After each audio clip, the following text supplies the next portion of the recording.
This is my 1972 VH Ranger. This is the Pacer trade-in. This is my current daily due to broken Galant issues. So we just shuffle that under the carpet and ignore that for a little bit.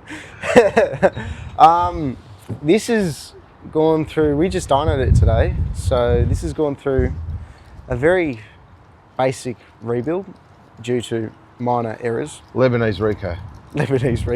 Due to minor user errors. So it's got new rings in it. This car's 60 up.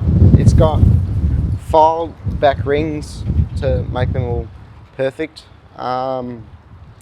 Which I made you do yourself. Yeah. And you did a good job. Yeah, I did an average job. Hey, you did a good job. It's actually 65 up now after the Ridge Remo and a re-scuff with the fingers.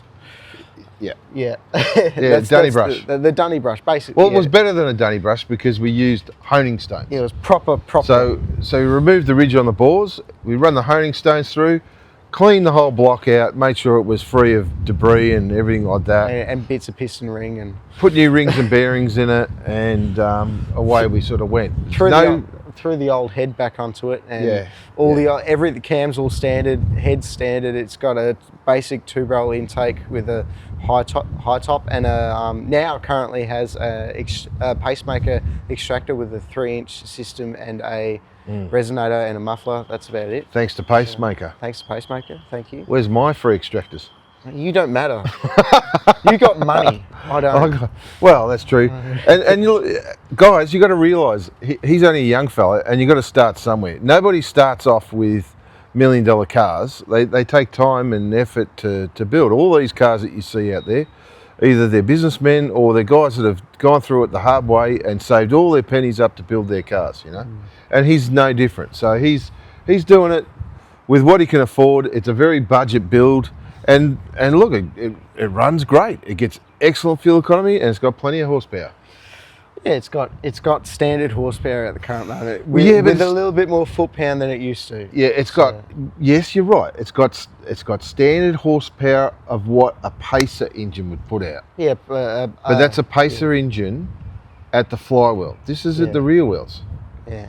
So with the MSD ignition and the little bit of work that we've done that we don't need to tell everyone, but what we've done to the engine to make it perform better. It's a very mild cam, nothing super special, but it works. It's a standard 2-barrel cam. Yeah, it is. Standard lifters, push rods, rocker gear. Yep. It's got standard valve springs. It's standard valve springs. All the modifications it's got is the exhaust and the MSD ignition. It makes all its power by $4,000. And it only has 130 psi of pressure at max. And 90 psi in number 4 cylinder, which I blame the head. So have we done a comp test in this? Yeah, we did a comp test. Did we? Did we do a full throttle comp test?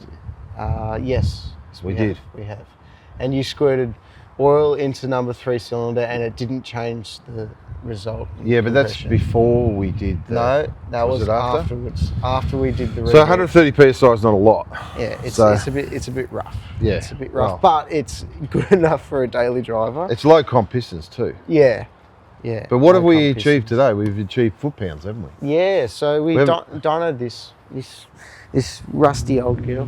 So this is a 245 bought out 60,000, which makes it a 255 with a 3-speed and 323 diff gears. It's not a matching numbers engine. It's an 80 model block. So, and it's nothing fancy. It's something you get out of a wreckers when your old engine's ruined. So, back in the day. This made, as of our dyno today, this made 187 horsepower and 290 foot-pound of torque. So it's pretty all right. So it makes more torque than a standard Hemi 6, but it's standard horsepower, but at the diff. So the hubs. At the hubs, at the diff. So it's better. It's better. So with exhaust system, obviously flow is king, but it's very interesting. What happened? We did a dyno test with the air cleaner off, And what happened? Yeah, we did all these dyno tests with air cleaner off, and it was making great power. I expected it to make only 130 horsepower because it wasn't that powerful before. And we put the air cleaner on it and did a final run just before we took it off the dyno, and it gained 2 horsepower. So yeah, Just with an air cleaner? Just with an air cleaner. So this also richened the air-fuel ratio just up a little bit, just a tad bit, and it stopped it from blowing black smoke out the back. So it stopped all the carbon coming out of the back, and I'm quite happy with that. So before dyno day, I did basic tuning. I did a really good tune with the exhaust manifold before I put the extractor on. Then I put an extractor on, and I just did a basic tune so I can just get around. And it was pretty good. It was all right. It was good. A little bit on the lean side.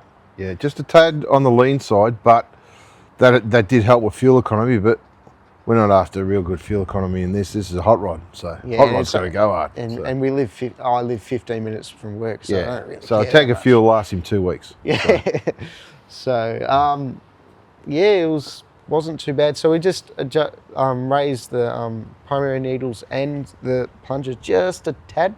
Yeah, it needed more initial squirt. It had a bit of a hole when you went to step on the throttle. Like being a manual car, you'd think, oh yeah, it doesn't really matter. But if you're in gear and you're at low RPM and you go to stand on it, you need that primary squirt to be nice, long and heavy to compensate for the lack of airspeed at low RPM to get the thing to pick up. So, but it works great. Like as the combination is now, it's chalk and cheese. Like it didn't make any more real horsepower. Really, it didn't make a lot, but it gained a lot in foot-pounds. And foot-pounds is everything, really. And especially when it's down low RPM, you need the foot-pounds to move the weight of the vehicle efficiently. Yeah. So this was a little bit of a slug before we dynoed it. So it get off and go at high RPM pretty well, but down low it was flat.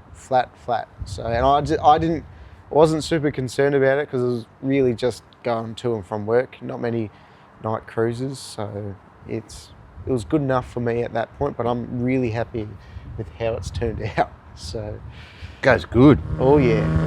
Big smoky burnouts for long distance now. Well, I'm pretty good relationship with Russell from Complete Tyre and Auto, and I also have a really good relationship with a direct dealer. So I get my tyres for really cheap. And Russell looks after us. He's a great guy. Yeah. Russell's really good, and he looks after me very well. So, and gets tyres done really quick for me as well. So, yeah. Oh yeah, I'll be going through tyres from now on. This is the first set for this car, but this is not going to last very long. Russell will tell you a story. If you ever get a chance to see Russell, and Russell will tell you the story where I rolled into Russell's shop in my VG Jet back in the day, and I got a brand new set of Pirelli white wall tyres put on my car all the way around. And I said to Russell, I'm just going to go test them out. I pulled out the front of his shop and I did a power skid all the way up the road, all the way back. I said, rightio Russell, another set, thanks. They just worn out. I don't know how, but they just wore out. But that's what you used to do when you were young, you know? When we used to get away with stuff like that. Can't do that now. Throttle was stuck. Yeah, throttle was stuck. That was it. Throttle was stuck. All the way open, and the clutch got stuck open. And back then I had a bad case of Tourette's syndrome, like this with the throttle, and well, these things happen, you know. You had fucking this, and a bit of this and a bit of that, you know. But yeah, it's all good fun.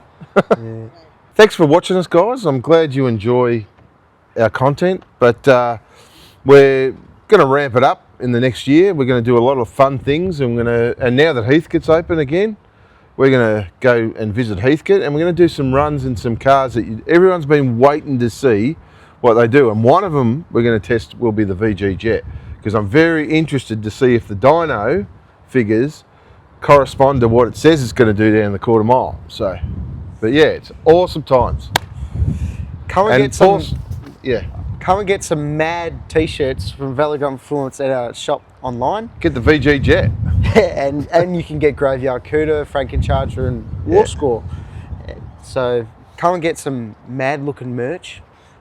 But be one of the mad kids with these wicked Valley Run t-shirts.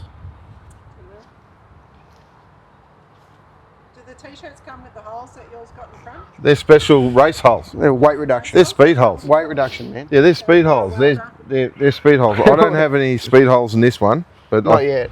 Have I got any in the back? I usually. No. No, it's pretty good.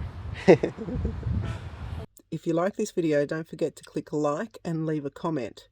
If you want to see more videos like this, subscribe and click the notification bell. If you like the t-shirts that you see the crew wearing, there's a link in the description below where you can grab some for yourself. Thanks for watching.